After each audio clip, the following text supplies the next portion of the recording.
Hey, Rich, how in an AC circuit contain a resistive and reactive device can be out of step produced? PLC sample.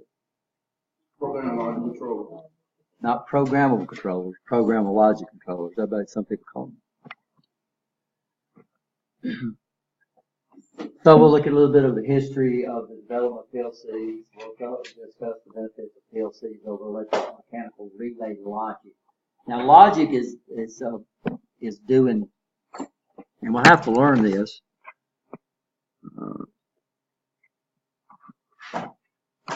So we have basically 5 different logic functions. We have what we call an AND logic. We have OR logic. We have NOT logic. We have NAND. We have NOR. And these are 5 basic logic functions. So originally we did this logic with relays, and we call that relay logic. So and this is true, right? Understand? Or means this and this and this.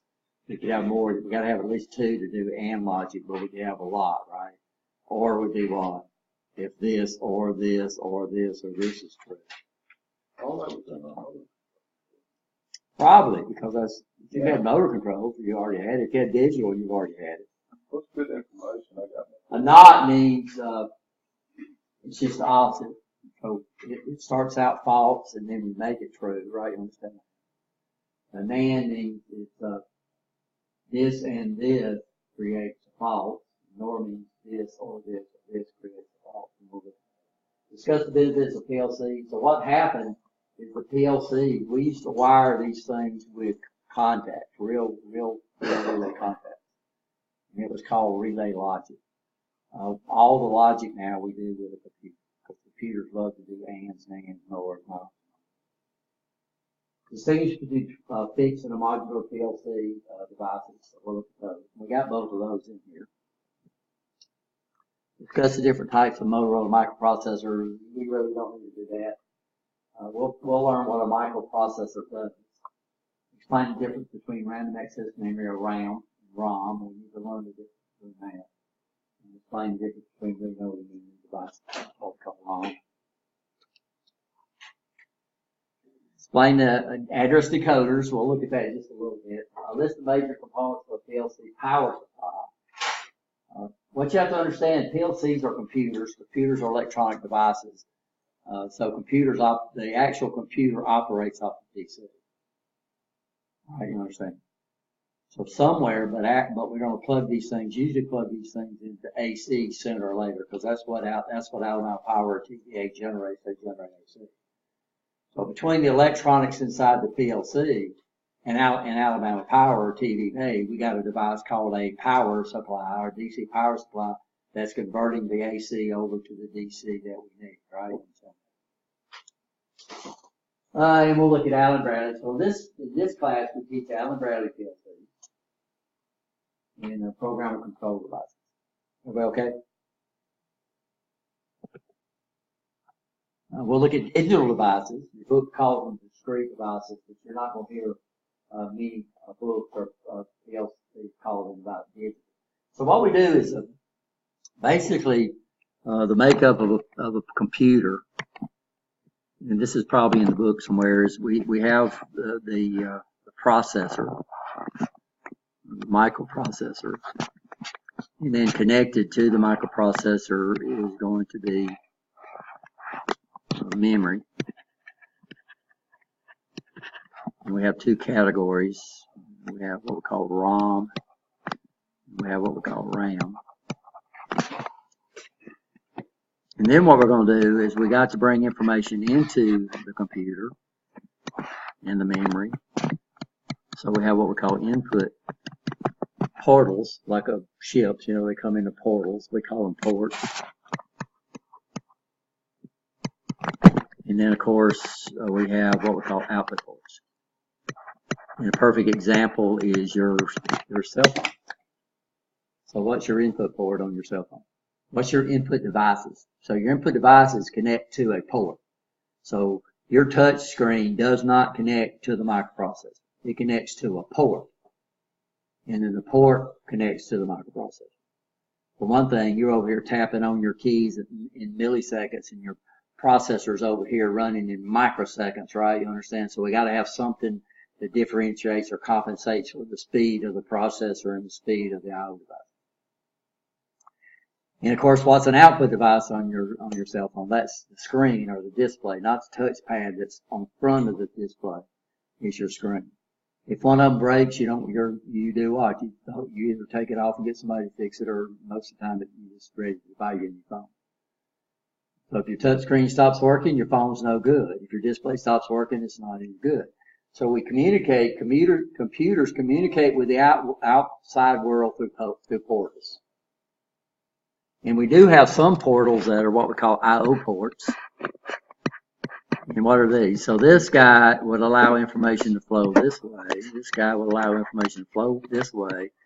An I/O port would technically allow it to flow in both directions. But generically, we call all the ports on the computer, we call them I/O, even though some of them are strictly input, some are strictly output, and some of them are I/O. And then, of course, your ports, you got two types. On PLCs, the ones that we're using, the 1100 has two of these. The 1100 has two of these, but the 1000 don't have that, and that's what we call an analog port, because we live in an analog world. So what we do is we bring it in. So a discrete port is going to look for truths and false. Of course, normally these are voltage levels, right? You understand? So you come up here and you press a switch. It's going to put a voltage into an input port. And if you take the switch off, it's going to put a zero or a 0 volt. And these are called digital ports. What the book refers to as discrete port. Like I said, I've never seen that PLC where they call it a discrete port.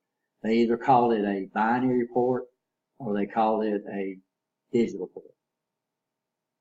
So analog allows us to deal with analog things, right? So analog ports allows us to bring like temperature in. Temperature, we don't live in a digital world. We live in the world itself. The physical world is analog.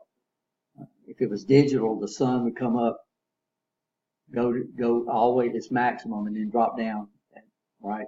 We'd go from dark to night just like that. We don't do that. So we live in an analog world. The high today is going to be 90-something degrees. The low today was in the 70s. It varies an infinite number of combinations between those two degrees. So we live in an analog world.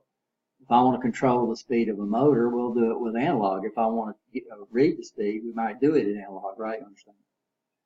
So we have these devices we call analog to digital converters.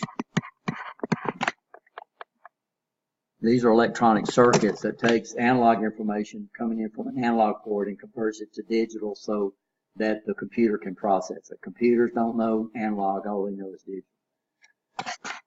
And of course the other guy would be what we call a DAC, a DAC. It's actually got an acronym. And these would be digital analog converters. This is if we had an analog output port. So we put a binary number into it and it would generate an equivalent voltage. These are called analog ports. Yeah, so that's what we do. Or a current. We have two methods we can send information used in the industry. We got three quantities that we deal with. We have resistance, right? And then we have voltage. And then we have current. So which two are we going to use to send information from a sensor? We're either going to use current or we're going to use voltage. We can't send resistance, right? So resistance is basically a stationary thing. Resistance flows. Current doesn't flow, but if we don't, we can put a potential here and a potential there, right? You understand? So the two primary methods analog ports deal with either current or voltage. We'll talk about the advantages of these. The primary method is with voltage. So a sensor, when it's a digital sensor, if it's true, it'll give you a voltage. If it's false, it gives you 0 voltage. If I want to turn on a relay, I'll put a voltage out to turn on the relay, Or if I want to turn the relay off, I put 0 volts out. So the primary ports on your input and output ports on most PLCs are digital.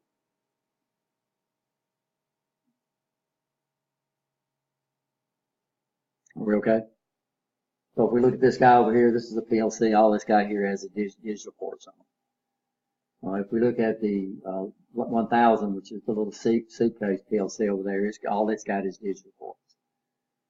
But you got on the analog, if you look at the 1100, it's got an analog input, but it don't have an analog output.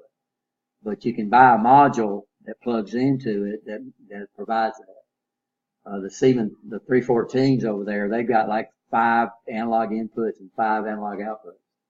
They got 24 inputs and digital inputs, and then they got 16 digital outputs. So that's one of the things in a company that you need to, if you're going to buy the PLC, you need to figure out exactly what your company needs, right? Because if you buy the wrong PLC that don't support it, then it's going to give you a problem. Okay? Makes sense. So this is just an example in your textbook of analog signal. So analog signal, so which is more precise, analog or digital? Analog is more precise. Because we can represent infinity with analog. So we can have an infinite number. So literally time between seconds, we have an infinite number of increments between times. We usually give up on microseconds, right? You understand? But microseconds, nanoseconds, picoseconds, we could go all the way down and keep going. So technically, time is analog. Normally, we give up here on our watches, we give up on seconds, right? You understand? So which one's more precise? Well, analog is a lot more precise. It's just so hard to deal with. Digital, we're trying to, it's either true or false, all for own, right? You understand that? So what we find out is that trying to maintain analog over distance is almost impossible. It's almost impossible.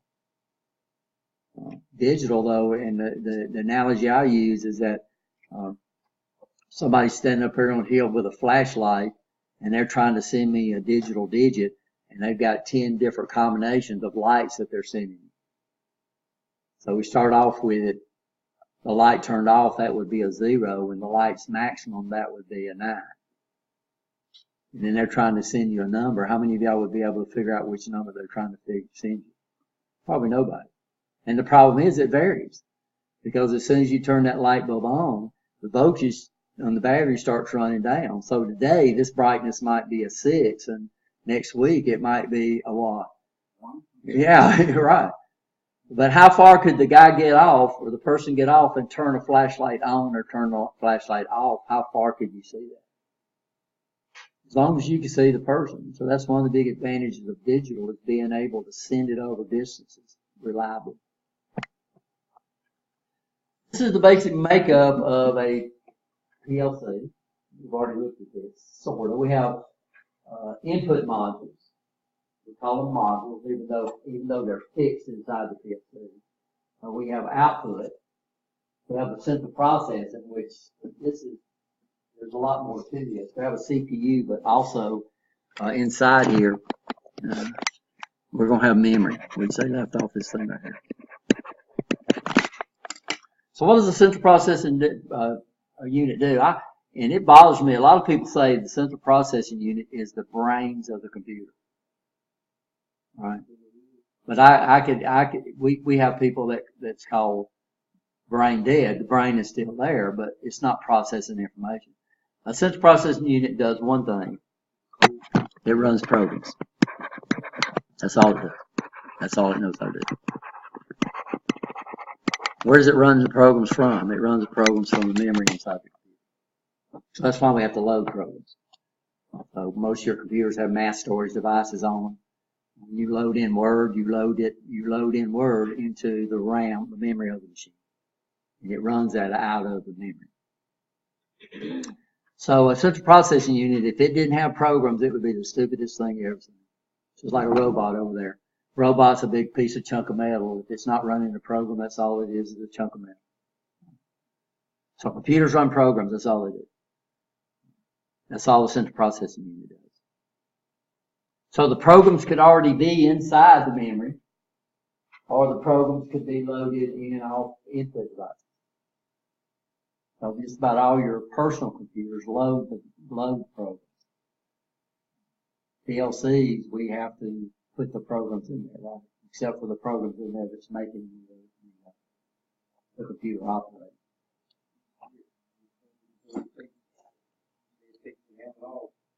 Can take an analog. Yeah. Through something called a digital, an analog to digital converter. It's really cool. Like the little things, you know, that's going for the TV. Convert the TV over. Yeah, so coming off an antenna, your TV is still analog, by the way. Yeah. If it was digital, your HMI cable would probably be that big. HDI cable would probably be bigger than your house.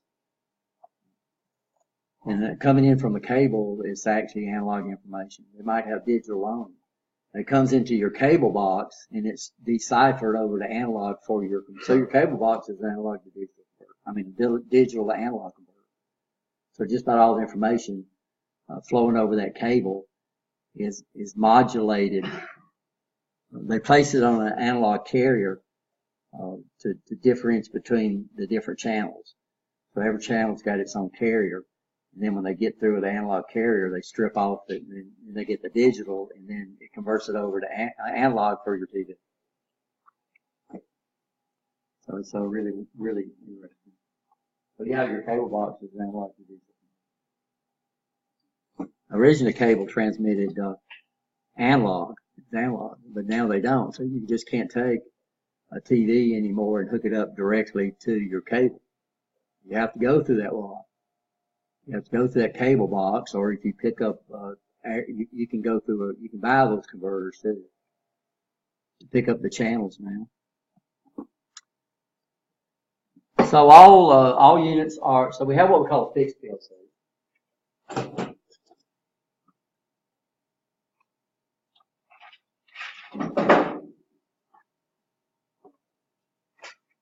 So this is the MicroLogic, which is Allen Bradley PLCs. And this is the 1000, and it is a fixed PLC. If I can get this up high enough to put it in. I think I've raised it up. And I'll pass it. We can pass this one around. We can't pass the modular PLC around. It's pretty big, but we can pass this one. So this is a fixed PLC.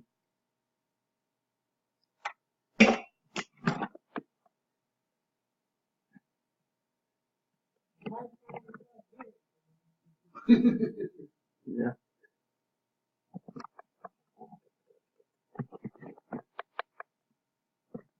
So we see this thing from the outside. So this is an Allen Bradley, and mine's upside down. Here's our output portals right here. If I can get it up here. Here's the outputs right here. This is the output coming out. So this is where I would hook up loads. This is where you'd hook up your relays. This would hook up your solenoids, your light bulbs, and stuff like that. That's where you hook up.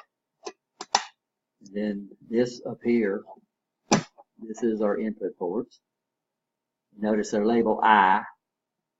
So here we have I0, where's 0 at? Yeah, I0 through I8. So we have 9 input ports on this. And then the outputs run from out 0 through out 5. So it's got 6 output ports. So you learn right off the bat in computers that 0 means something. The analogy we use is that normally on football teams, a lot of times the kicker is 0.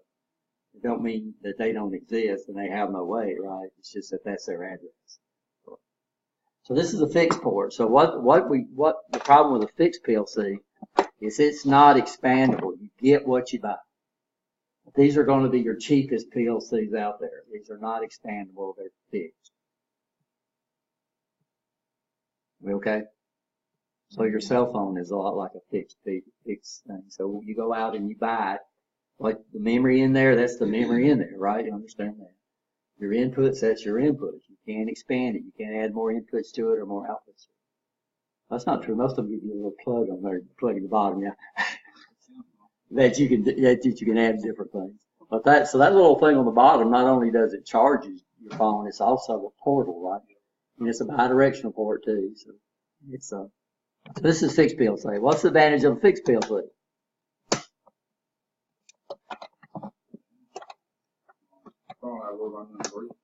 No, all of them you don't hardly. All of them are these are industrial grade computers. So originally when we got into that, when I got into US Steel, just about all the control was relay logic. And we had relay houses that were huge. And like I said, about half this length of this, not half, about where this wall's at, all the way down, and about 15 feet wide was a relay house. It was air conditioned. You had to watch that because people like to go in there and sleep. Or that's where they wanted to go in the summertime in Alabama. But it was all relays. Because it was all relay logic. And then they built number 8 blast furnace. It was controlled by a computer, 2 digital computers. But they were not industry grade computers. They was just regular computers that had been adapted to run devices. And they had 2 of them over there. One of them was in standby because when you deal with steel, you don't want to melt the steel. You don't want, if one computer fails, you don't need to switch over, right? Now we could come in with a PLC. PLCs are industrial grade computers, and they came into number 4 galvanized before they shut it down and replaced hundreds of those relays with one PLC. But the advantage of a fixed PLC, these are the cheapest guys you're going to buy right here, these fixed PLCs. They're the cheapest.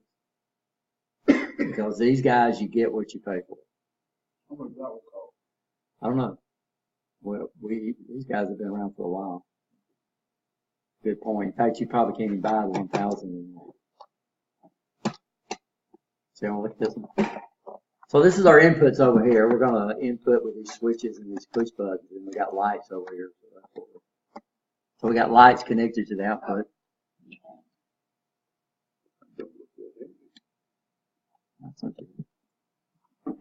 I couldn't have held it very long. When we was in boot camp in the Navy, that's one of the punishments they would do if you messed up, because they made you hold your rifle out like this, and it was a Springfield. It was a little one, and it wasn't heavy. You just said, "Oh, this is nothing to it," right? And after a while, that thing weighed about a ton. So you see the guys vibrating like that, trying to hold it up. So the number of your input ports and your number of output ports are fixed, right? Understand that. So then we get into what we refer to as a modular PLC. So this is a modular PLC over here. I can't put it up on my camera, guys. But this is one of the PLCs that revolutionized the way we do PLCs. And what's nice about a modular PLC is you, as the user, decide what you want. You decide how many inputs you want. You decide how many outputs you want. You decide which processor you put inside that. So we got several different processors. So everything's spread out. So on this one, pause this. So this is the actual CPU. So what we're going to find out, the way the processor communicates with everybody is it communicates to a binary number that we call an address. So what happens, it's really interesting that the microprocessor can only communicate with one thing at a time. It just does it at an extremely fast speed. And how it selects what it wants to communicate with, it puts out an address. So it's just like I can communicate with you. I can send you information through your email address, right? I understand. So now, and I send it to you, and how many other people get it? Well, if I don't put a bunch of people up there, you're the only one that should receive it. So you have an address. You have a phone number. That would be a perfect example of an address. Or if I want to call you on your phone, I call you. And I'm talking to you. Even though that information is flying all over the place, with this address decoder, it gives us the ability to select the device that we're going to communicate with, right? This makes sense? So everything is assigned an address. Everything is assigned an address. Memory is set off, and this comes later in chapter 3, but basically, binary information is either going to be ones or zeros, right? And so, and we call each individual digit in a binary number, we call this a bit.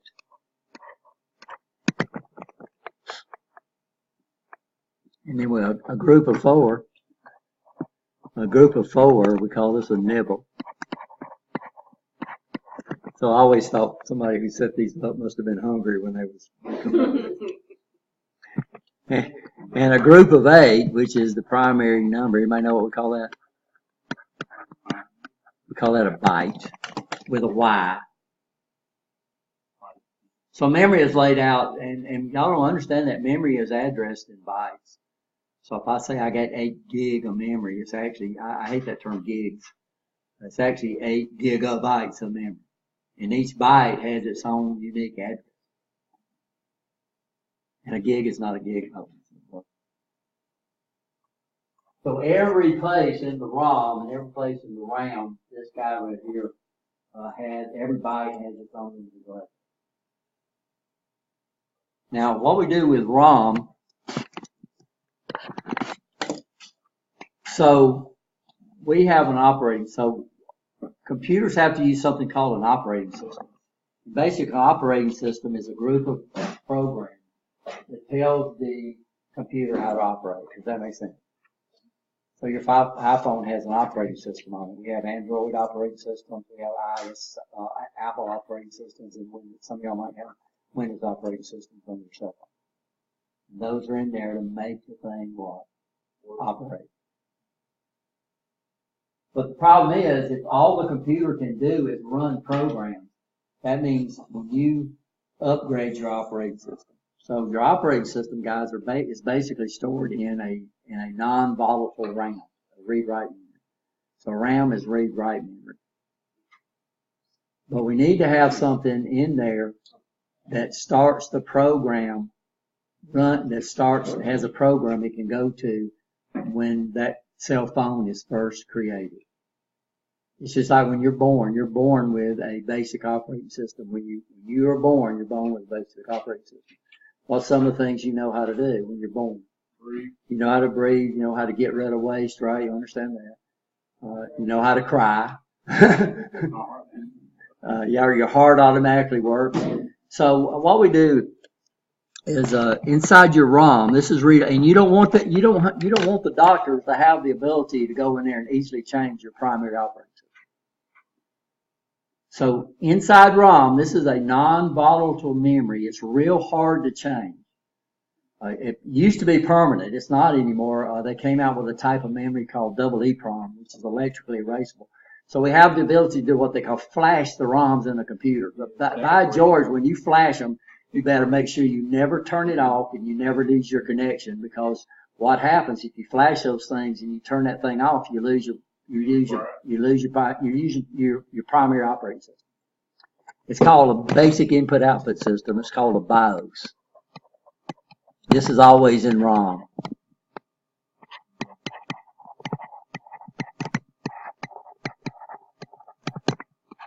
So this is why the computer has to have ROM in there. That's your basic operating system. So what it is, when you start that thing up, the first time a computer is born, it's got to find a program, because that's all it does is write program. So it's got a basic operating system in there. An operating system is a group of programs that make the computer operate. So that means that touchpad on your computer would not work unless there was a program that made it work. In computers, you see it every once in a while. We call them drivers. So drivers, these are programs that make hardware operate. So every once in a while, you plug a USB stick into your computer. It comes up there and pops up and saying, loading a driver, right? And then once it gets the driver in, then you can use it. So operating system is nothing but thousands of drivers. And then you got one program that ties everything together that we call the shell. So when I come up here and look right here, and what does the shell allow you to? Shell allows you to control the operating system. So the shell for Windows is something we call Explorer. And what can I do with Explorer? Well, I can launch other applications, right? You understand? And that's how they got the name application. So an application is a program that applies the operating system to do what it needs. So your application don't have drivers in it. Your application just applies the drivers that's already in your shell. And that's how they got the name on it. Application. So y'all download apps all the time. Your operating system is in your, so you very seldom flash the ROMs anymore, even though you see that once you do that every once in a while. And then it stores your programs in what we call a non-volatile memory. A non-volatile memory is a memory that does not lose its content when power is removed.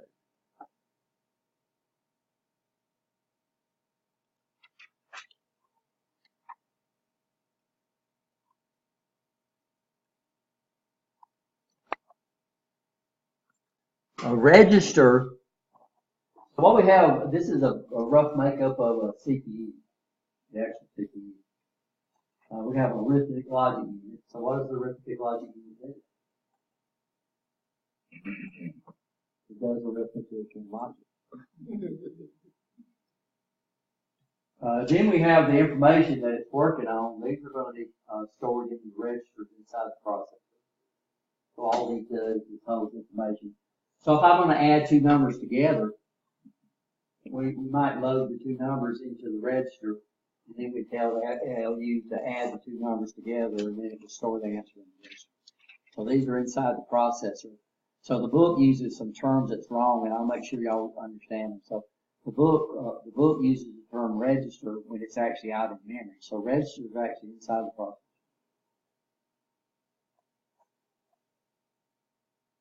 Now, the way the thing works, I need to bring up the other PowerPoint.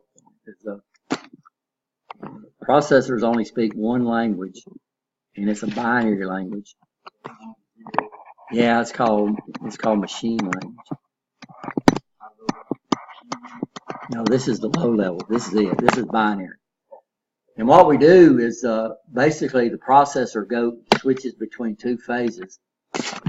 It switches between what we call the fetch phase and then the execute phase. During the fetch phase, whatever comes into it is considered to be what we call an operational code. And this tells the processor what we want to do. And then it switches into the execute phase, and then it does what it was told to do. And as soon as it gets through the execute phase, it switches right back into the fetch phase. So it's constantly switching between these two phases. And this is a binary language, guys. When I first got involved with microprocessors, this is the way we wrote programs. We wrote programs binary. We had a list of operational codes, and it would give us the codes that we would do to make it add, to make it subtract, to make it and, or compare, and all that other kind of stuff. And we'd literally have to go and put it into the memory of the computer, and then tell it to run the program. This is what I was first involved with processors. Over time, though, they realized that humans just don't do well with binary. So what they did is they started increasing the level. So we started off with machine language, then we went to something called assembly language.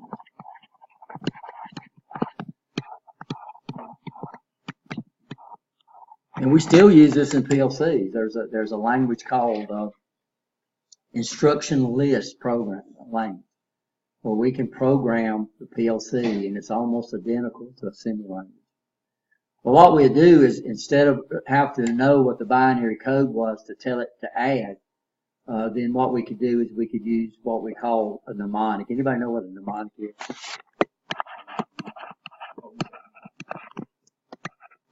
The M is silent. Anybody know what a mnemonic is?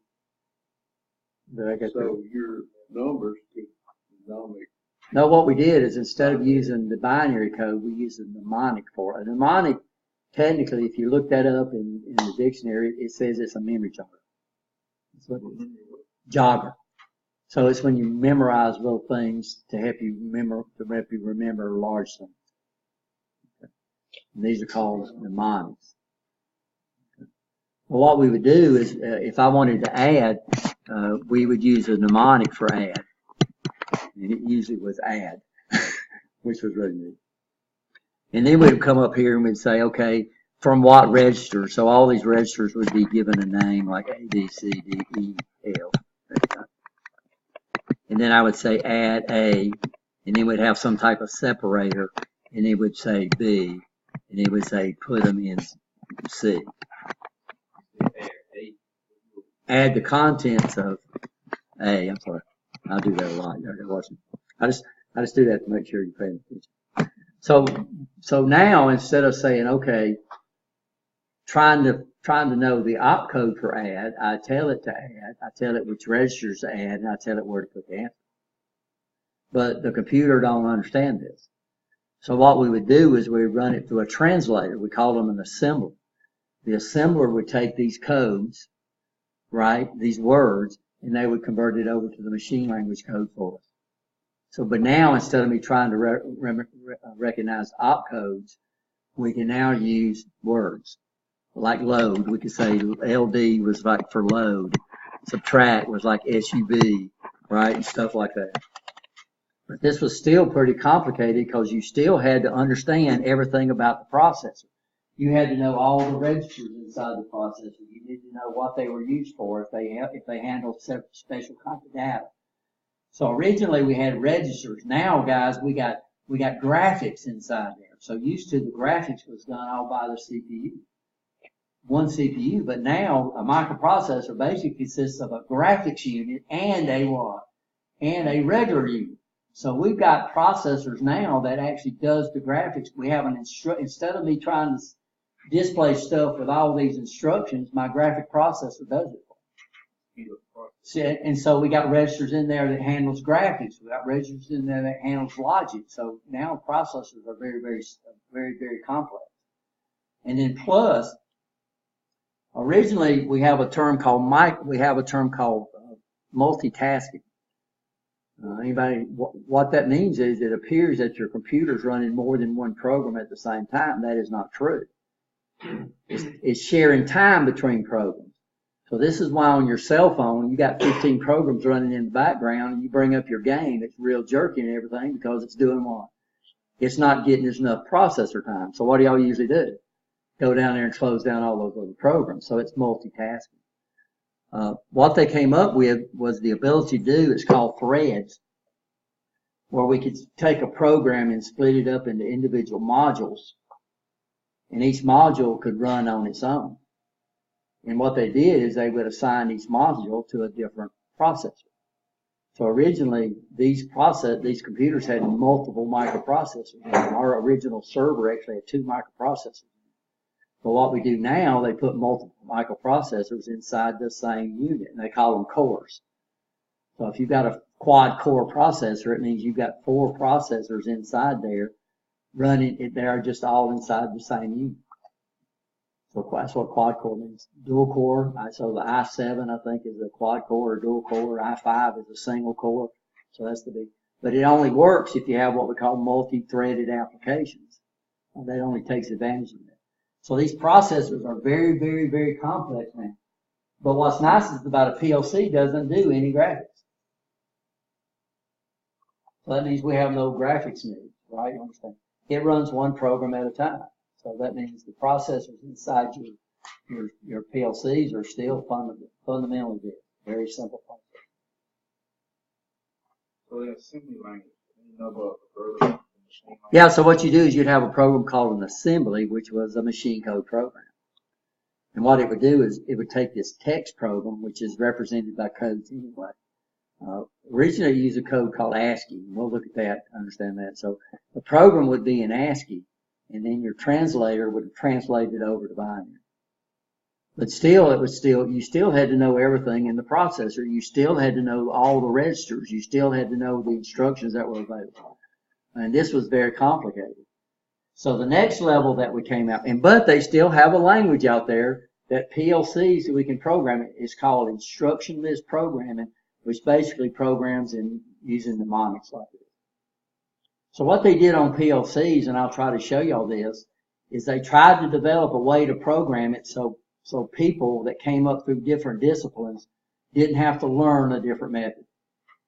So here, the primary method is ladder, because that electricians understand ladder, we understand ladder, so that's still the primary language. But then you got people that come up through computers. They don't come up through PLCs or electrical. They come up through computers. They understand ands, ors. They understand high-level languages like C, Pascal, stuff like that. So those languages are available. So there's actually like 5 different languages you could program a PLC in that supports those translators. So our PLCs, the 1100 and the 1000, only translator that application supports is what we call a ladder language.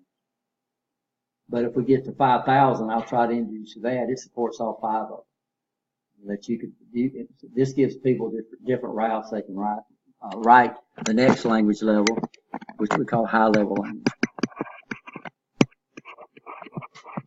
This is the guy right here.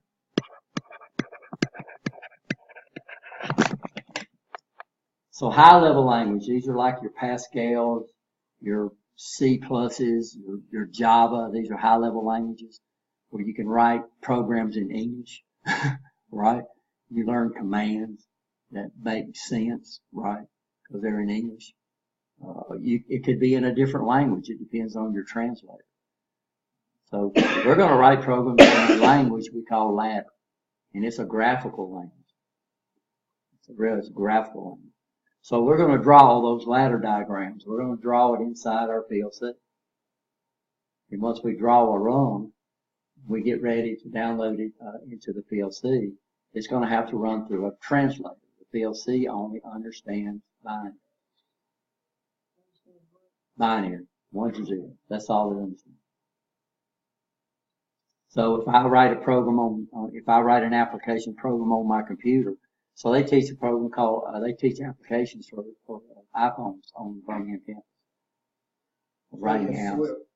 And you got it, but before you send them to your phone, you got to do what? You got to compile them. But you have to compile them into the language that the processor understands. So that's why when you compile them, you can't run a program that's been compiled for an iPhone. You can't run them on an Android because they run different operating systems. The processors speak a different binary language, right? Understand that? So everything we send to our PLC, we're going to use this graphic language, which is pretty good. But it runs through, every time you download them to the PLC, it runs through what we call a compiler while it's downloaded. On Siemens, they called it a compiler. Here, it's just got downloaded on it. So what a high-level language does, it allows us to write it in a language that we understand, right? And then let the computer translate it over to the language of the processor.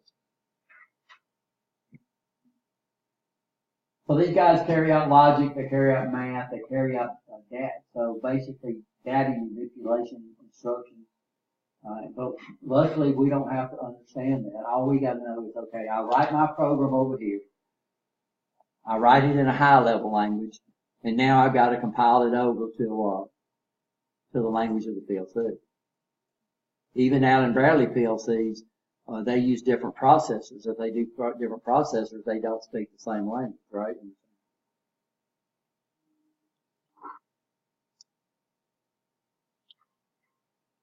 A cache is just a place that we hold the information that we're going to use. So most of your processors now run what we call caches. So a cache is a temporary storage location for information. So normally what the processors do now is they go out and previously load in instructions and data while the processor's over here executing information. So it allows the processor to prefigure. So cache is inside the processor. And we have different levels too. I think we're down to like level 3 caches. Temporary holds prefetched incoming instructions. And this greatly increased the speed of the processor. So while the processor is in here trying to execute an instruction, These guys go out there and just load stuff. They just load stuff. So odds are, the analogy we use is that originally when they first came out, it would be like me going to the mailbox. And I've got 15 mailboxes out there that I got to load. And originally what would happen is I would come out of my house, I'd go to the first mailbox, and that would come back in my house. I would give this to my execution unit. Then I'd go out to the next mailbox, and I would get the next one, and I would come in the next box. But what they finally realized is that instruction programs are usually in sequence. So there's probably a 99.9% chance that the next mailbox holds the next thing the processor would need. So what would happen is I would go out there now using a cache. I would go out there and I'd take the first mailbox, which I want, and I would come up and I would pick up the next 15 mailboxes and I would bring them in. I would give the first one to the decoder and I would put the other 14 in the cache. And then I would come in and I would do, the next time I would go out and do the same thing and I would load my cache. Now originally, every program eventually loops. Every program eventually loops. So this program up here is just looping. That's all it does, just loops. Well, as soon as it hits that loop, now everything's inside the cache and it don't have to go out to the memory of the computer anymore. Right? You understand? So your caches are extremely high speed. Your memory in your computer is not extremely high speed. But once it's loaded into the caches, then the memory don't have to go out unless you jump into another program. When you jump into another program. But these processors use what they call look ahead, and they're trying to look at the instructions and see if the program loops. If the program don't loop anymore, they prefetch. So our processors now are extremely small. And that's why these things appear to run a lot really fast. Trouble is we still have to get them. So that's all a cache is. It's just a temporary storage of it. So now your high-speed processors run 3 levels of cache. They call them L1, L2, L3. So L1 is spelled by L2, L2 is spelled by L3. So they can dump out this one and still not affect that one. It's really cool.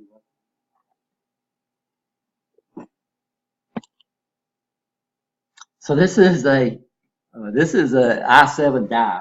So this is actually the die that creates the i7 processor. All this that's in line right here, this is probably you can tell memory because it's all stacked in together. This is an i7 processor. 758 million equivalent transistors, and it's on a little 1/4 inch die. Oh, that's beautiful. Huh? That looks beautiful. Yeah, I wish you want to put it on Facebook. Yeah, we're into what they call nanometer technology. It's when that means the biggest problem they had was the conductors. How do you connect everything together? How do you stack the conductors on top of each other?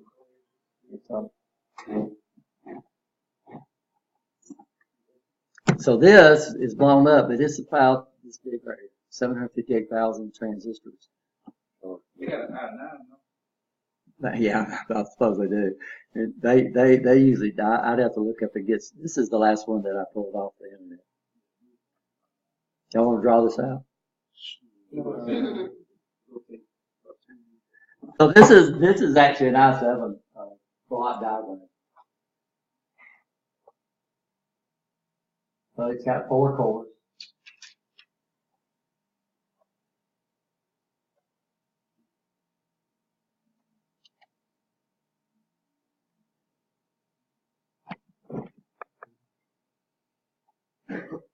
So I don't know how, I guess 4 cores is about what they max out at. I don't think they put any more in there.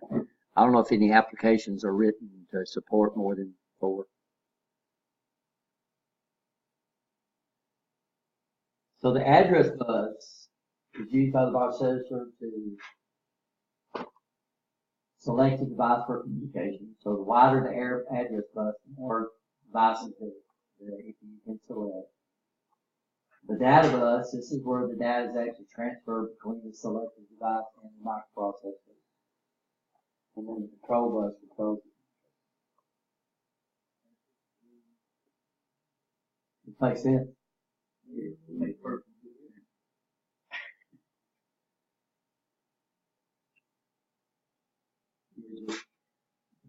Yeah,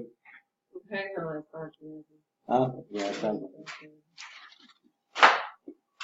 So the address would be like the address on the side of your mailbox, so that would be like your cell phone, right?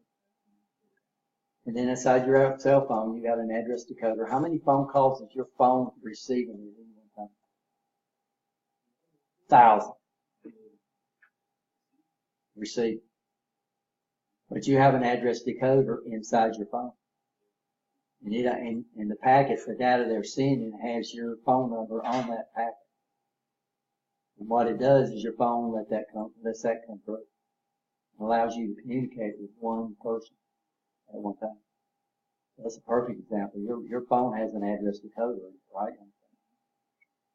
So what happens when the signal start interfering? Well, there's something going on. It's something that's not your phone. It's probably not your phone. This happens very seldom. It used to happen when cell phones were analog. In fact, when cell phones were analog, you could actually get a police scanner. If you knew how to tune that thing, you could pick up cell phones.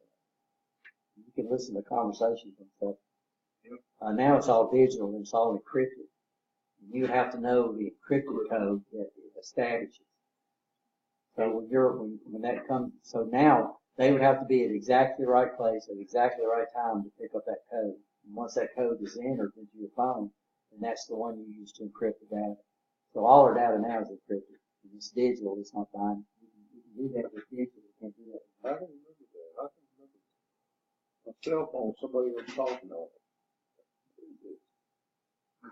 You kind of get spooked, you know. Well, we used to do that all the time.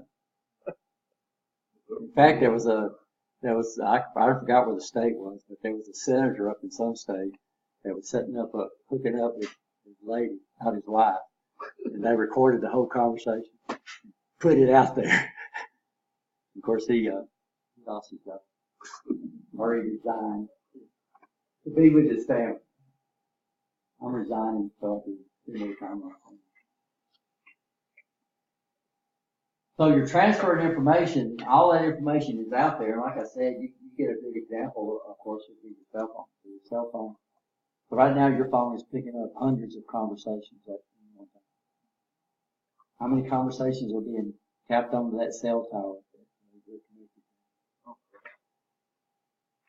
But then we got to have control also. We got to be able to control the communication. Which direction does it go? Most processors use what they call half-duplex, which means communication in one direction. There's only one device at a time. The processors still use that. So you only got one device on the data bus. You can either be sending information or receiving information at the same time, because these are electricity, guys. You can't have a 1 and a 0 on the same wire at the same time, right?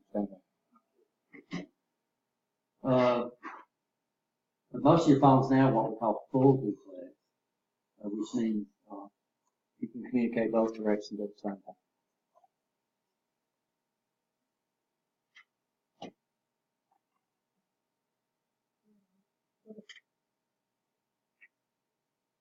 Now, how does a cell phone do that? I can tell you.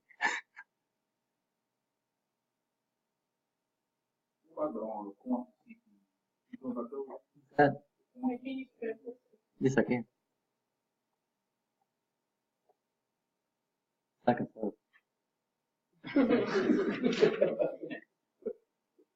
Minute.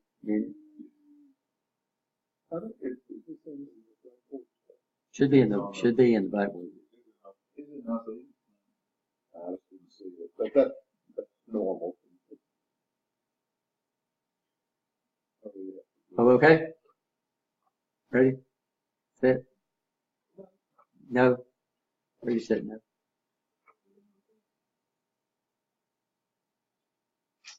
So we're dealing with 64-bit processors. Y'all know what that means? That means the data bus is 64 bits wide. That's what it means.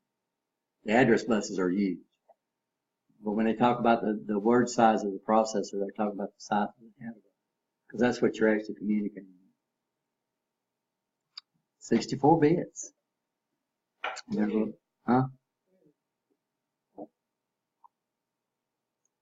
So this is the makeup. This is not your book anyway. This is mine. This is out of my book. This is basically the way the thing plays out.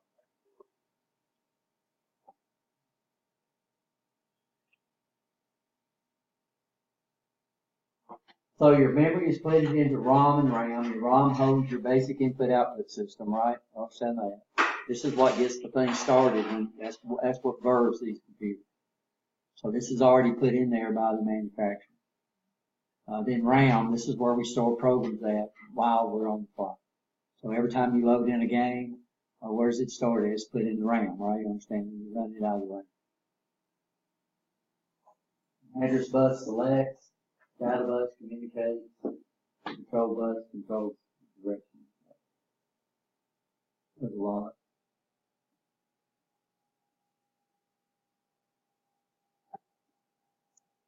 Questions? Answers? I got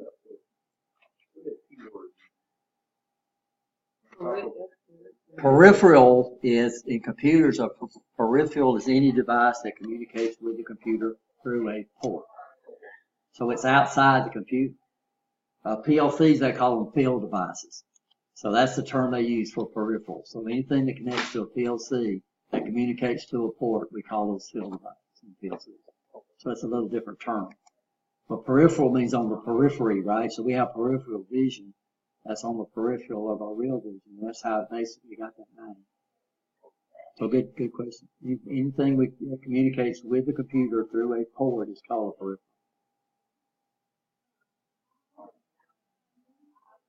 So if we don't have ports, we don't have a computer.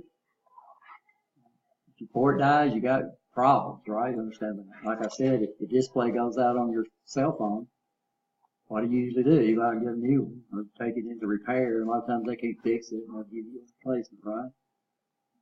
So a lot of these cell phones is almost impossible to fix because the integration is so small and everything's so compact inside.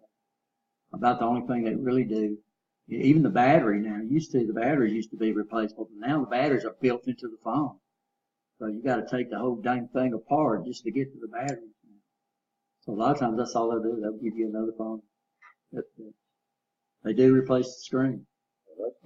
By the way, they passed a law now that these companies have to make replacing their screen available to you. Used to, you couldn't do it, but now you can usually buy a kit and tear it up yourself. They got all of them. Yeah, so you can buy the kits now. It's law now that they have to do it. Yeah, if you got warranty, that wouldn't be smart to even do it yourself. So. This, I got a warranty, but it's still costing some money. I got a waterproof phone. I took my screen and this is the world. They bought it. Oh, this is And it's a waterproof phone. my phone, this is water with this. My phone went to a swimming pool. You know what? I did take it apart, by the way. I should break it in and show it to you. It was an iPhone 3, and I had it in the pocket of my baby suit, forgot about it. I just let mine dry out. Mine didn't. It wouldn't charge. I took mine But I apart. called them and it's $163 they sent me that phone. You know, iPhone so. So this is an example of a write cycle. So basically what the processor does, on the control bus, it says, I'm writing. Then it outputs a binary code on the address bus. Whichever, it's got an address decoder out there that looks at that and opens up that mailbox and tells it to take whatever's on the data bus and store it. That would be what we call the write cycle. So the control bus is telling the mailbox whether it's reading or writing. So when it's writing, it's putting information in the storage location. When it's reading, it's getting information out of it. This would be a read cycle. So notice the address goes out, selects the mailbox door opens, right? So who's the address decoder in the mail system? Well, it's the mail person. Those are the address decoders. So what do? They're looking at the envelope, they're seeing the address, and they're opening the book. They're open. The flag out there would be an example of the control bus. So I can raise that flag and tell the mail person if they don't have mail for me, they can do what? They know they got to do what? They got to fill something out. And the control bus is a lot more complicated than this, but this is just a real example just to give you a feel of what everything is going on. And we're talking about nanoseconds, guys.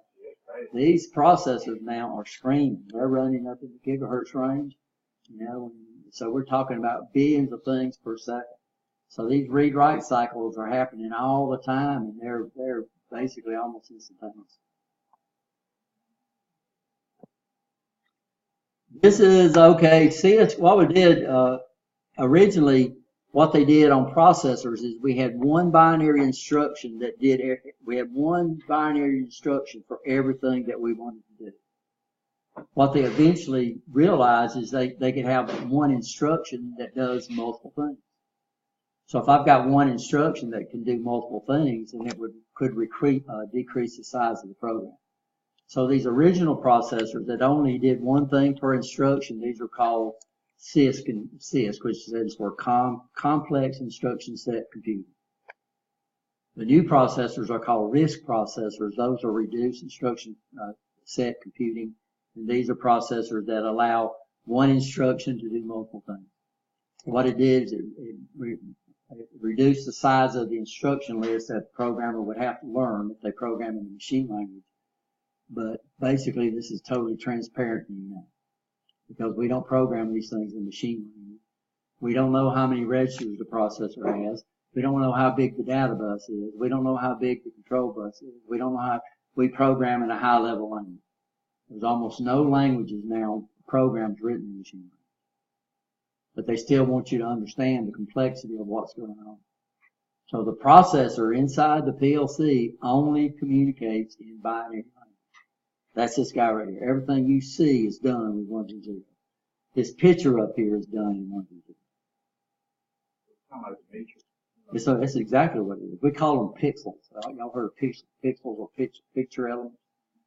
Basically, it's made up of what we call a triad, which has 3 colors, red, green, blue. And then it's on a black background. And what they do is they either turn the red on or turn the green on, turn the blue on. Then each triad, so this side here might have red, green, blue. This guy here might have a different variation, and then they're so close together, whatever their eyes do, they see it as a color. So with those 4 colors, we can display any color, which is what your eyes only see 4 colors, guys. It sees red, it sees green, it sees blue, and it sees shades of gray. We call them cones and rods. I don't ever remember. One of them sees colors, one of them sees shades of gray. And then our eyes take that and blends that all together, and we can see any color of that. So Samsung came out with a color, where they added yellow, which means nothing to me because my eyes can't see yellow. So I'll try to bring in my little microscope and put it up on the screen right here and let you see this is nothing but what? Red, greens, and blue. And it's digital. They either do what? They either turn them on or they turn them off. And then we'll have so many triads within a pixel. And then we turn them on different shades of red and green and blue. So we might have all red up here and it might turn red. We might have red and green.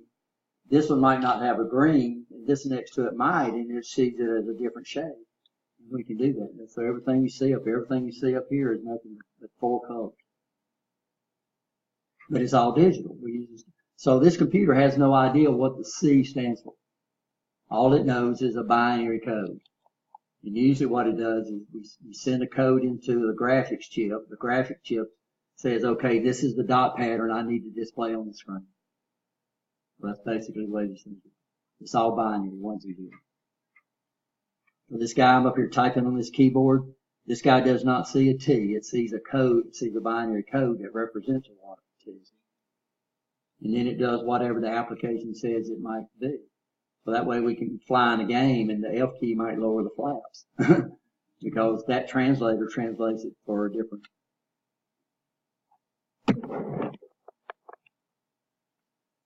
So random access memory, y'all understand? So what is the random access memory? That's read-write memory, which means what? We can store information into it or we can read information from it. So this is where your programs are actually ran out of RAM. So when you load in an application, it loads into RAM. Starting the machine off. Not necessarily. I mean, that would mess us up on our cell phones, wouldn't it? So on PLCs, the RAM is a non-volatile RAM memory. We do have non-volatile memory now. USB stick is a perfect example. So that's what it's used. It's called double EEPROM. Don't even know. But it's a non-volatile memory. So now we can turn off PLCs off. We can unplug them. We can carry them around. We can plug them back in and the program is still in there. If it was in a volatile memory, it would be. I think that one of the old computers I got. These have volatile RAM. One of the old computers I got. Huh? Like the old PlayStation, we had that memory card. You had that memory card, you play the game. That was volatile memory. So a lot of RAM is volatile, but non-volatile RAM is slower, but it's still non-volatile. So non-volatile means it don't lose its content and power. What's that? Well, the computer's never off. Our computers are never off anymore. Our TVs are never off anymore.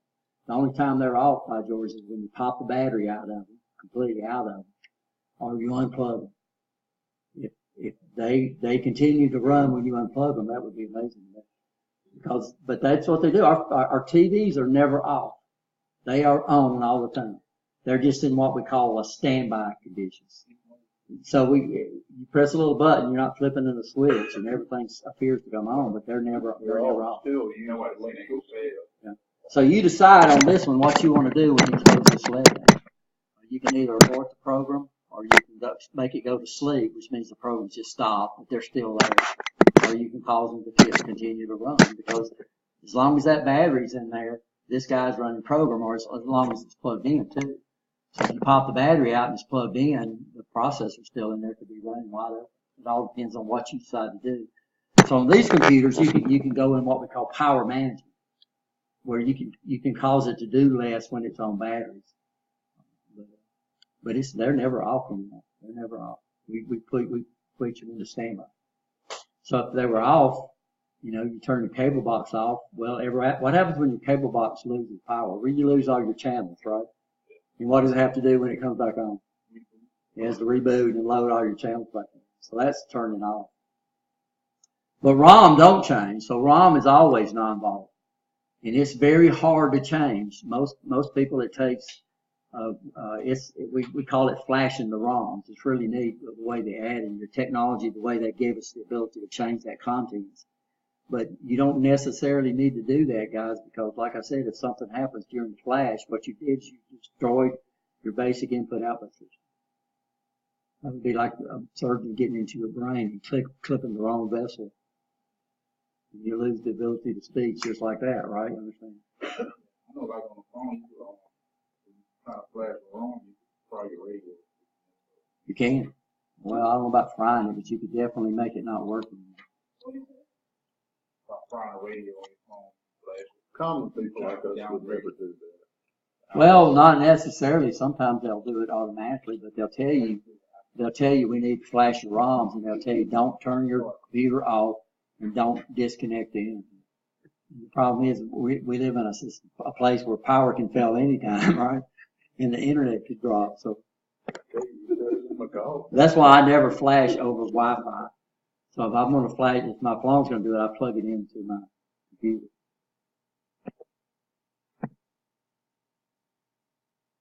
This is all in the book too, guys. Static memory is extremely fast, but it takes a lot of, so static memory takes like 5 transistors per storage set.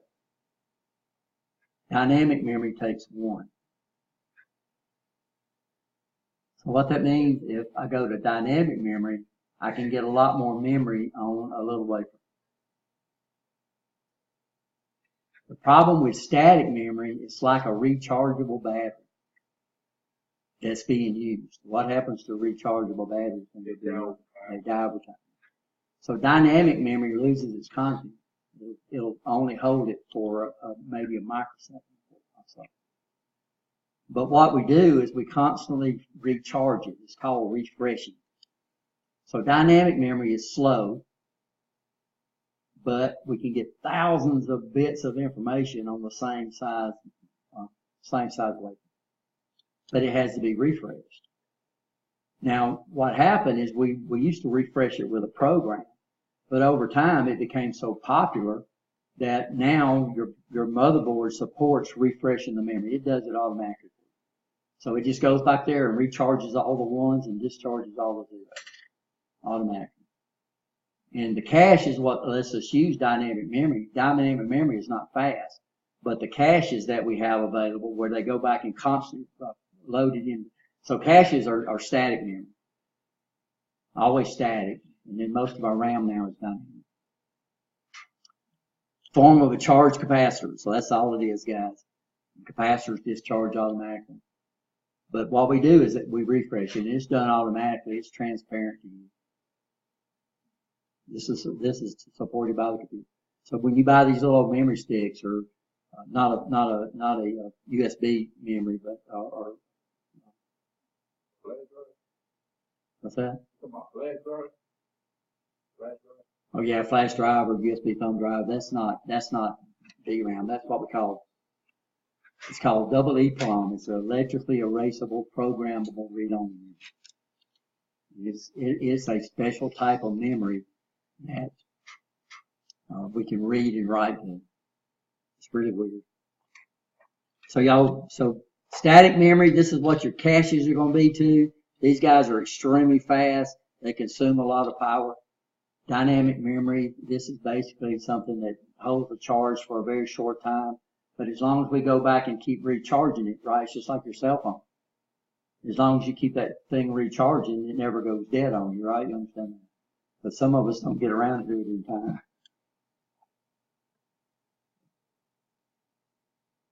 Are we okay? A lot of stuff, right? So data in DRAM must be what? Refreshed. Static SRAM, this is volatile. It's going to stay there as long as we don't remove power.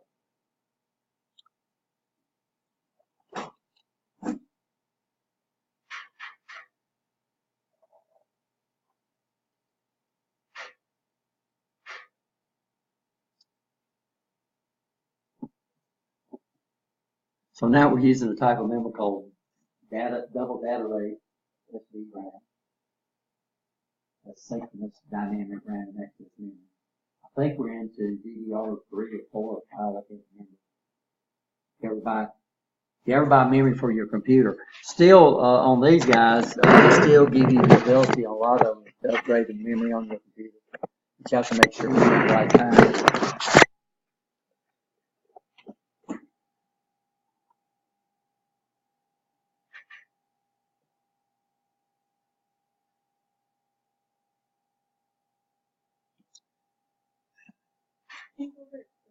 Yes, I can. Like I said, all these are up on Blackboard. You sure? Yeah. Yeah, they don't know. I can't find them. Yeah, they don't know. Okay. They're in course content, right, under lecture slides or something like that. Chapter 1.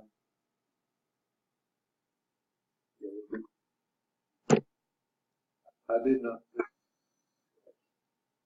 In chapter 1. What did it say in chapter 1? Overview.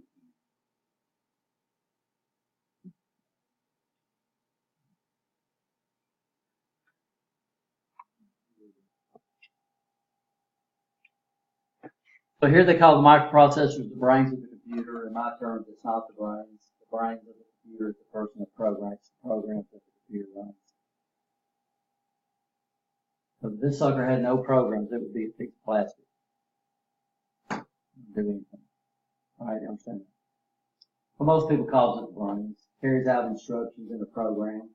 That's all the processor does. That's all the central processing computer does in a computer. It's run program. That's all. That's it. Nothing more, nothing less. And it does exactly what the program told it to do. Exactly. And that's why robots are so neat. They don't worry about heat. They don't worry about cold. They don't worry about this. They don't worry about that. They run programs. And they do exactly what the program told it to do. Some of these big robots are accurate within milli-inches. These small ones are accurate within micro-inches. We as humans cannot possibly be that accurate, right? You understand? So this is why we buy cars now. We get 200,000 miles out of them because they're built so long. So precisely. They're built so precisely. Used to, you'd get a car, and old cars, you'd have oil all over the place because they couldn't seal the engine up. There was no way in the world they could make the engines, valve covers and everything always leak. Now about the only thing you do on an engine, you get oil on it when you change it, right? I'm saying, because everything's so precise. You have 200,000 miles is nothing on a car. When I was young, you got 100,000 miles out of a car, you get to buy an antique license, and you can keep it permanently for $25. You drove an antique car. But you had to get 100,000 miles. Don't do that anymore. Now, if you get an antique license, you can't drive it. You can drive it to an event. You can drive it to an event. That's about it. Yeah. So all these guys do is run programs, and the programs they're running is binary. Thank God for translators. So I can write a program in a high level language that I understand, and then let that translator convert it over for me. How many languages has the Bible been translated into? A lot. And then it's been retranslated, right, into languages that we understand. So the registers just hold information while it's being processed. That's about all it is. So if I'm going to add two numbers together, we need to get the numbers in the register. This is transparent to you. We've got an instruction that says add. We're not going to get that far. I say I want to add this plus this. I don't really care how the microprocessor does it. I don't care if it goes through a cache. I don't care if it goes to the register. I'm writing in a high level language. Right, you understand?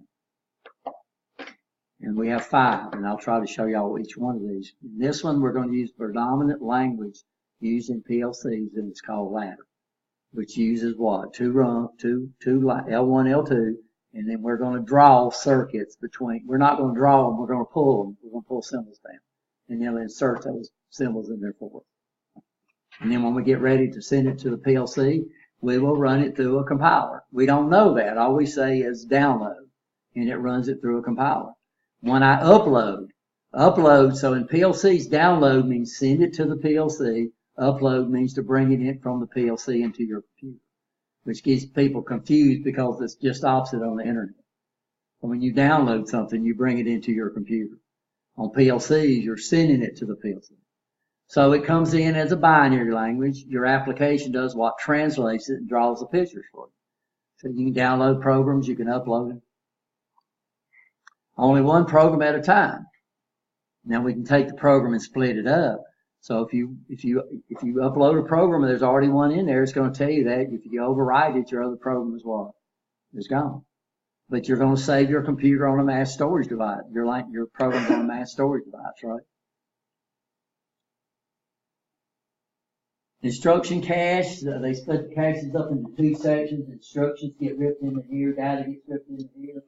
This guy basically looks ahead in instructions now. They call it looks ahead.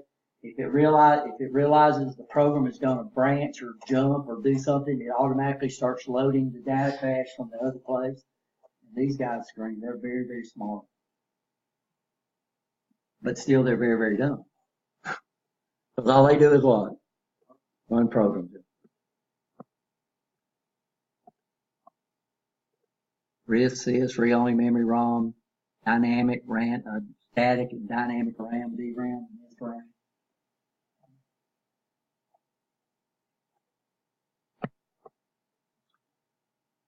Must be refreshed. We talked about that, right? SRAM don't have to be refreshed, but SRAM uses more power. It's faster. It consumes more power. So all your caches are going to be SRAM. And all your memory is going to be DRAM. In fact, most PLCs don't even use DRAM. They use a non-volatile memory. And what's volatile mean? Volatile memory means what? Yeah, volatile means if you turn it off, it's gone. So that's like your cable box. Your cable box uses volatile memory. So if you lose that power on that thing and it comes back on, what do you have to do? It's got to reload all that stuff back over your cable. It all comes through your cable. Takes a long time to reload it. This program right here is in volatile memory. If I turn this computer off, this is gone. That's why it says do you want to save this, right? So if you exit if you're working on a word processor document and you want to exit out of it, it's gone. So it tells you what first. Do you want to save it? And it saves it on a mass storage device. Not memory, mass storage device. A mass storage device is like disk drives and solid state drives and stuff like that, or a USB thumb drive. Those are considered mass storage drives. So technically they're not memory. They're what you load memory from, right? You understand? So a lot of people call thumb drives, they call them memory, but they're not. They're mass storage drives. Mask ROM, these are made by the manufacturers. You cannot flash these guys. So you cannot change it.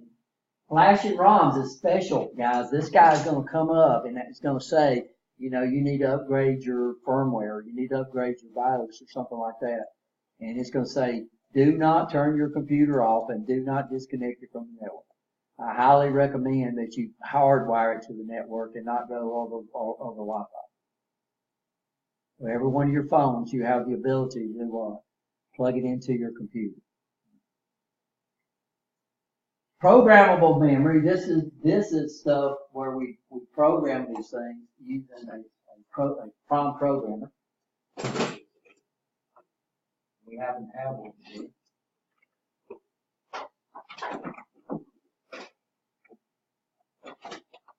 So this guy right here programs PROMs. See that been used a lot. So the PROM goes into this zero insertion socket or a self socket. Then we either download it into this through a port, saved on this, or we key in all the code up here in a binary and a number system called hexadecimal. B0 to L. We'll talk about this later. And we could burn PROMs. And they call it burn because basically the storage location has a little bit of fuses in it. If we want to store a 0, we blow the fuse. If we don't want to store 0, we don't blow it. But you can't remove it. So if you screw up a PROM, you just throw it away and get your money. ROMs, the programs are built in by the manufacturer. Mass program ROMs. These are built with programs. You cannot replace Is that what that program? That's a program thing? This is a program. Notice we have an interface on the back, so we had a cable that we could hook it up to a computer and we could run an application. You have to know the binary codes to put in the ROM. Everything in the ROM is binary. So you have to know a lot. We used it a lot to copy. So we keep copies of our memories, and if we had problems, we could upgrade computers. A lot of times a computer is upgraded just by changing what we call the firmware. Firmware is what we put in ROMs. You can't change firmware. We would just copy it and then change them out. That's the problem. I've seen those here, but I don't want to see them. Well, you don't know. If you've got a ROM inside of a computer, you don't know if it's a mass ROM. All you see is a chip. I'm talking about a problem. You don't know if it's mass produced or you don't know if it's a PROM. PROMs are very popular because that way you can change them. A lot of ROMs are going to be soldered in. PROMs are usually going to be in a socket, so you can do what? You can change them. That's what we use. No. Somewhere. We don't have it. You don't use it? Well, we don't know. Oh. We don't know. You got a computer. You don't know if you use ROMs. Well, You don't know if you use I want to see PROMs. what it looks like. You're talking about plugging that in? Well, it looks like I can see it. It looks like a little. I don't think we have any down there. That's okay. Does it look like a little flash drive? No, it looks like a dual inline pin package. So y'all ask me questions, y'all get me up on parallel. No. Just forget it. I can look it up on my own. It looks like an integrated circuit. So we have different packages we can put them in.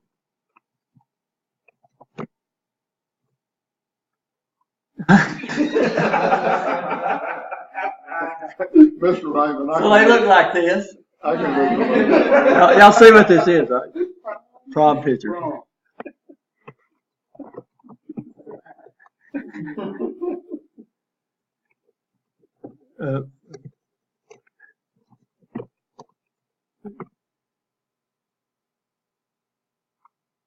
of these are proms. They come in different Oh, sizes. Oh.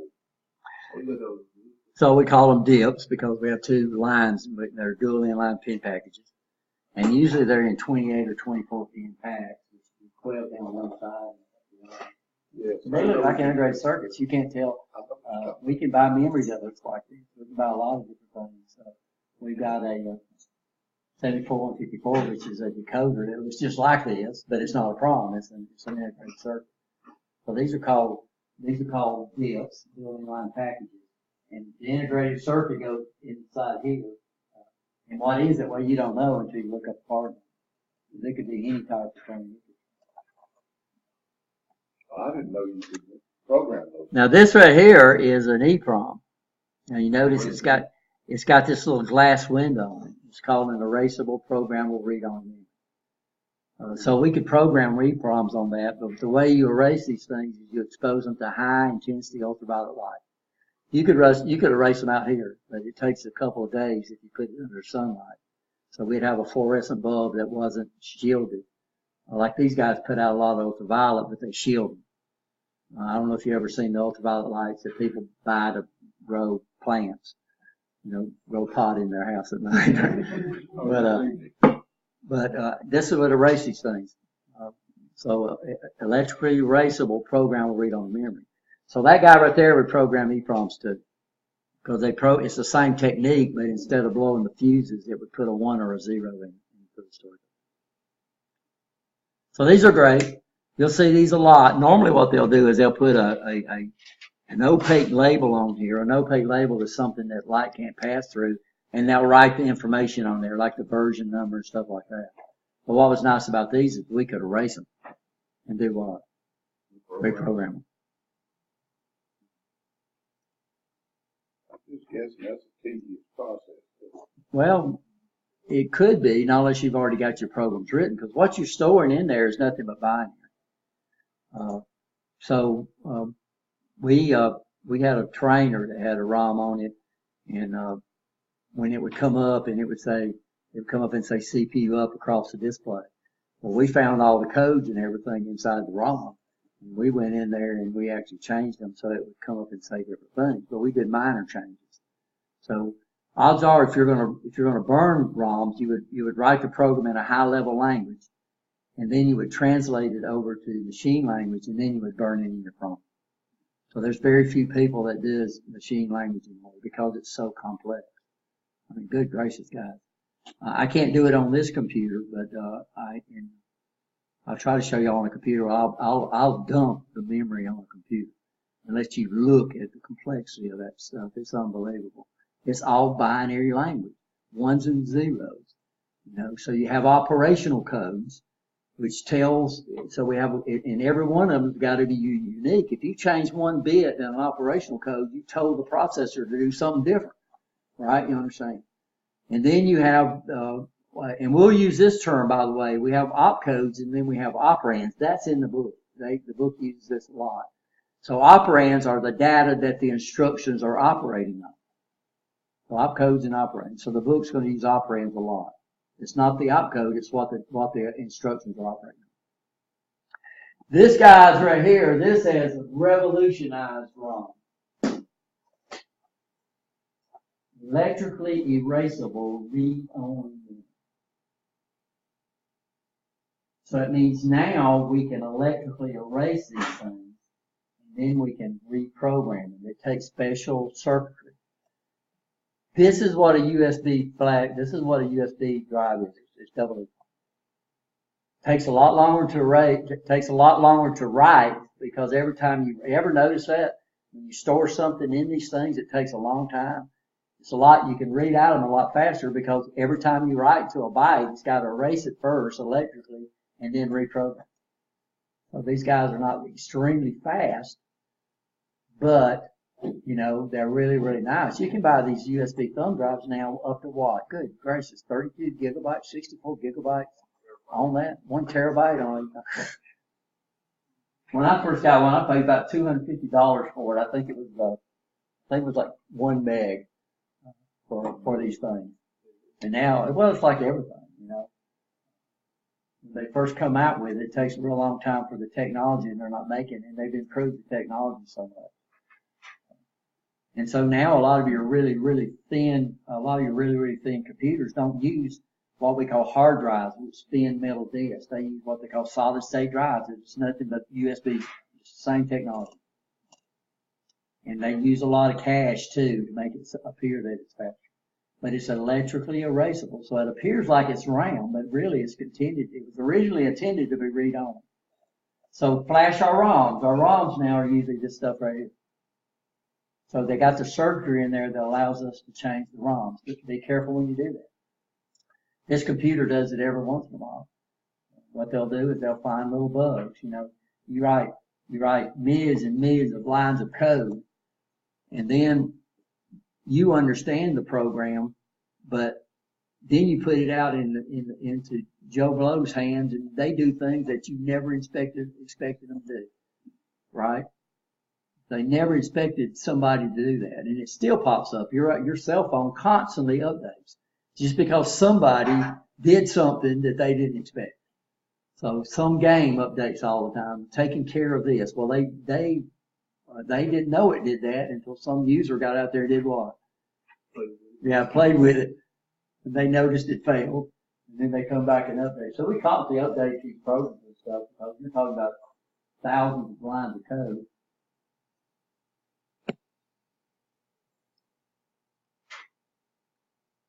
So this is another two terms they talk about in the book. Firmware. Firmware is information stored in ROM. This is stuff that is not intended to be changed by the average person. You can't flash your ROMs. They have to tell you when to flash them. And they have to flash them for you, right? You understand? If you flash the ROMs in your computer, you can't do it. You don't have an application that you can run to flash it. Your internet service provider or the person that wrote the game does it. Then we have what software. This is what we're going to do, guys. Software is what we're making. Software is programs that are intended to be changed.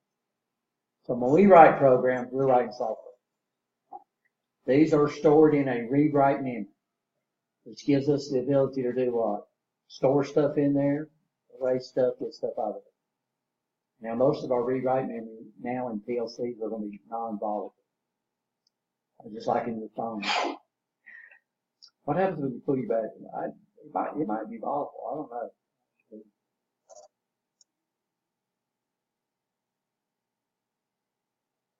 So software is programs that are intended to change, right?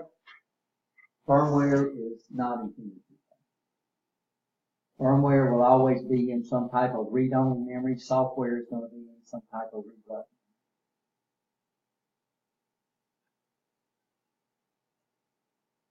Does this make sense? Y'all heard those terms before? Address decoder, all this is, that's like your phone. What does an address decoder do? Well, the processor puts out an address, and it's sitting there, these address decoders are looking at the address bus, and they're saying, oh, that's my address. So your phone said, it's receiving hundreds of phone calls at the same time, right? You understand? And your address decoder on your phone said, oh, that's my phone number. And it lets your phone number come through and does what to everybody else. Just follow on. So we're going to deal with addresses. So when I address one of these, when I come up here and I want to get information from this first bit right here, I have to provide an address and say, okay, this is where we want to get that information. We'll show you how to decode the addresses on there. It's not that complicated because it's not a binary address. It's translated for us, so we can use a logical address.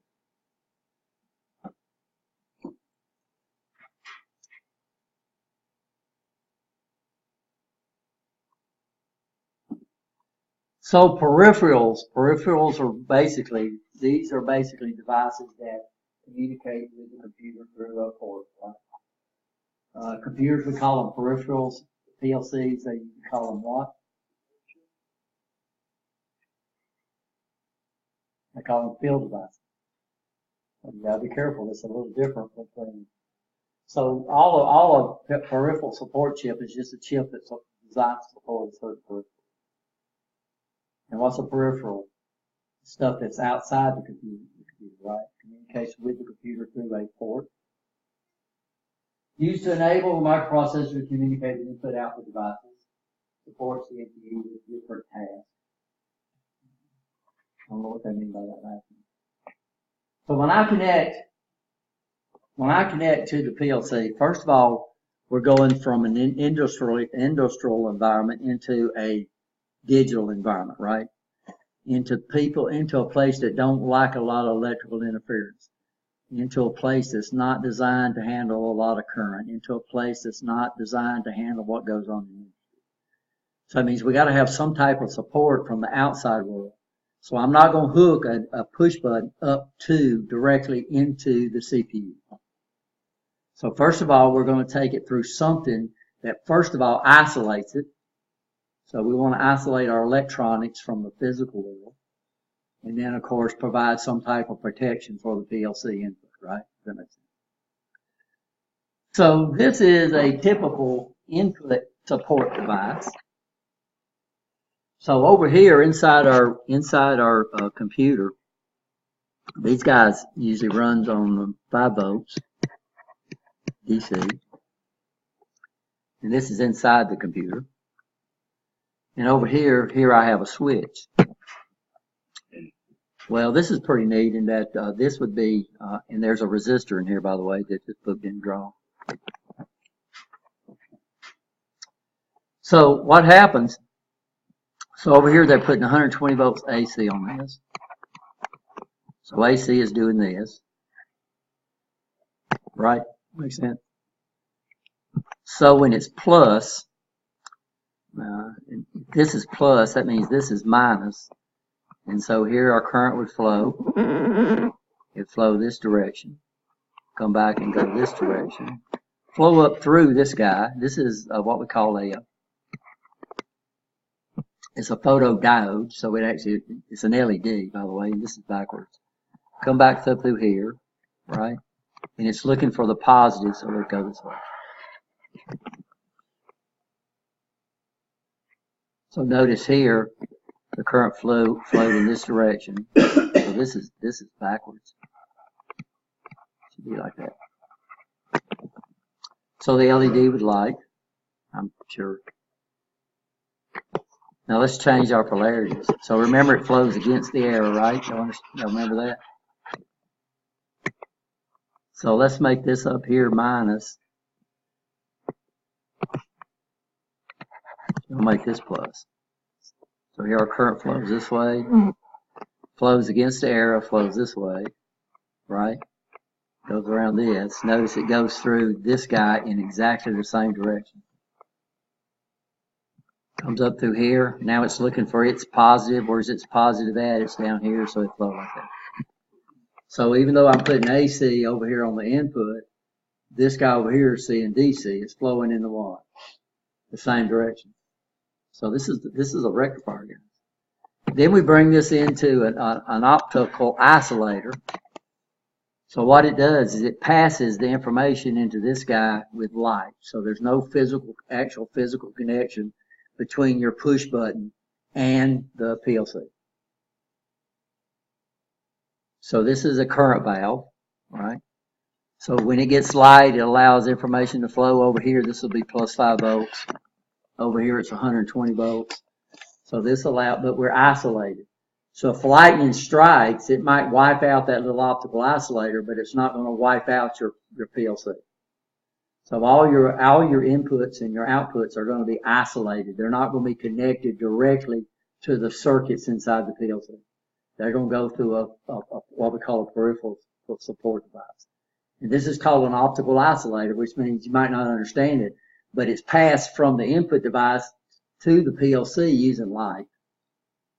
Instead of actually having a physical wire, there's no way.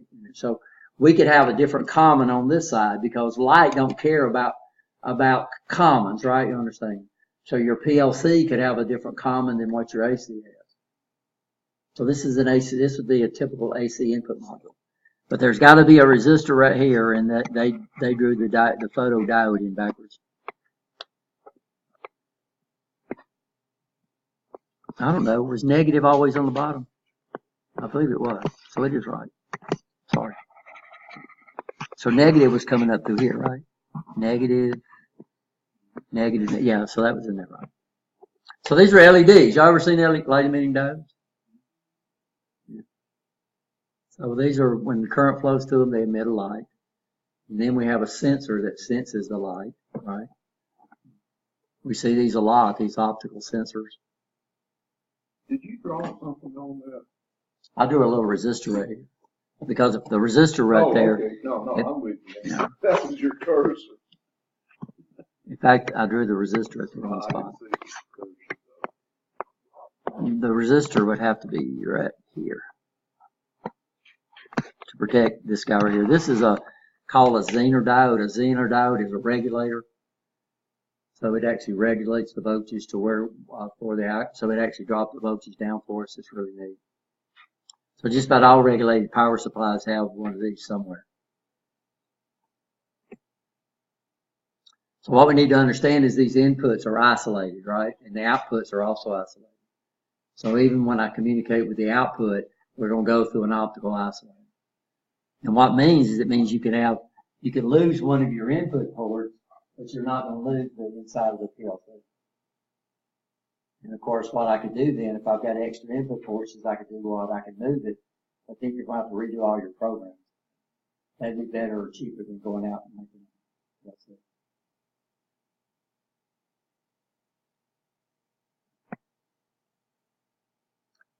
So these are typical output ports. These are going to be DC output ports. No, these are input ports. They were still inputs. So here, this is the one that I came up with. I got this off the internet. I don't think this is in your book because the one that the guy did on the book was not exactly right. This would be a DC input monitor. This would be the DC input. So a DC input, we don't have to take that and convert it into DC, right? Don't understand that. So that means a DC input would be a little cheaper than an AC input. This guy right here, that's the purpose of this. It takes AC and converts it into what? DC. This sets the voltage right here. So I could have 100 volts over here and I would have 5 volts over here. This comes through an optical isolator, right? Understand? Transmits the light, turns this transistor on, and over here it's going to be plus 5 volts. Technically it's called TTL compatible, which stands for transistor light. So usually the inside of the PLC runs off 5 volts. That's very, very standard. But I can put different voltages over here on the input because they're not connected directly to the input of the PLC. Are we okay? So isolated. Like I said, this came off the internet because this guy didn't do it quite right.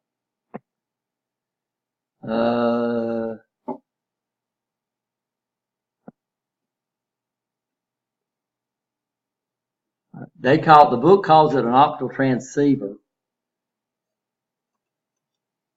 But you see, I came up here and changed what the book says it is.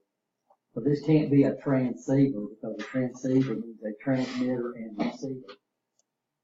So this could be an optical receiver, but it can't be. What's optical, by the way? Anybody know that? Optical. Optical is 8.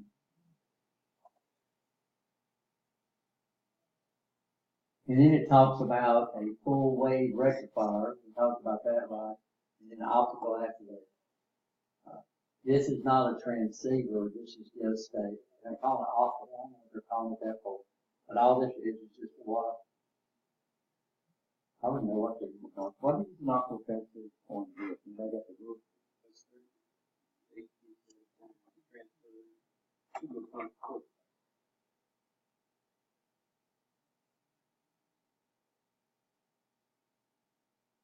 That's good. That would be a transceiver, but I don't know what they're talking about. What they're talking about for here.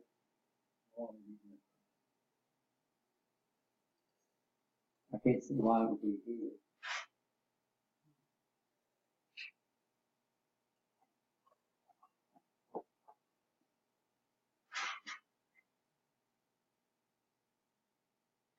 So full wave rectifiers are only required on what? AC input.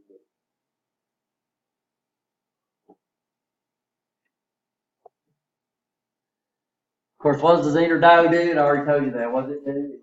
It provides the voltage level that's required for the optical isolator. So no matter what voltage you have here, and that's why you gotta have a resistor right here. Because anything above its rated voltage would be considered a short circuit if it's burning. So this is what the book shows. If there's gotta be a lot.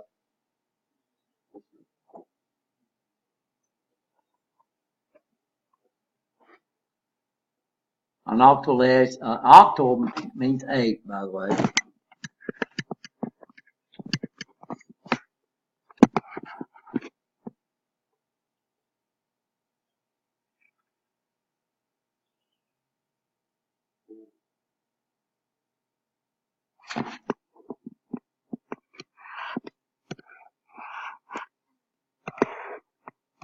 And I don't know if this is true either. So he's calling this an octal latch. And so the computer would be storing 8 bits of information. To store 16-bit information, we would need how many of them? 2. And then each one, this would hold the data. A latch, that's what it does. It holds the data, right? And then each one of these would be assigned to a different output. So if this is any quiz, y'all need to let me know because I don't know what he's talking about.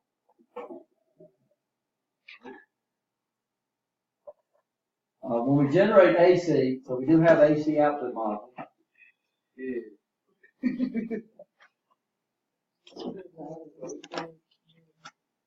We do have AC output module, and they use a solid state device called a triac.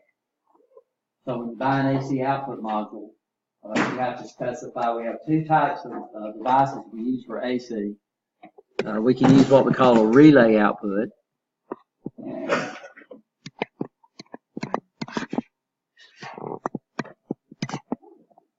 Oops, it wouldn't be there.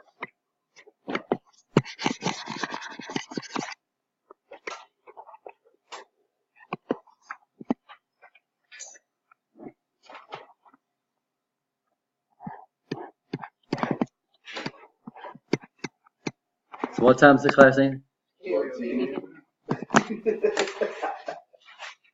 12:15? I don't know. 15. 15. I got it. You need to let me know this, bro. I thought it was 12:30. I thought it was. Well, you said it was 4 hours. I need to go back and look at the schedule.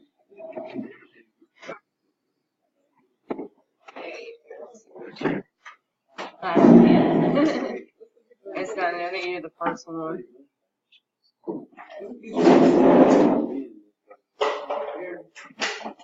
Okay, thank you. You're welcome.